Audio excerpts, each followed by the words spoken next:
Yeah, I think in some ways it depends on where you're starting from. So for me, I started with basically a brand new congregation. And so we just talked from day one about the fact that even though we were only 7 people, we wanted to become a church that would plant churches.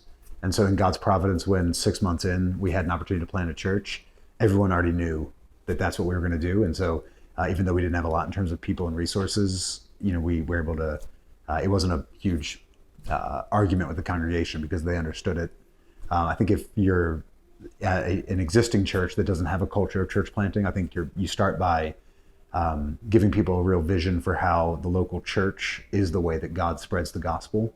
So I think that's kind of the primary theological piece that a lot of churches are missing.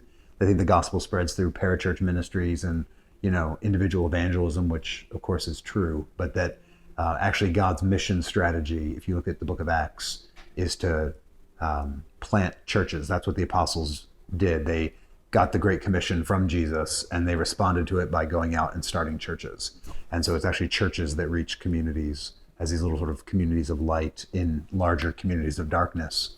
And so I think when people understand that, then they understand that in order to spread the gospel, what we do is we plant churches. We start new communities of light wherever there's darkness and work from there. And I think once a church understands that, then you really have the makings of a culture of church planting.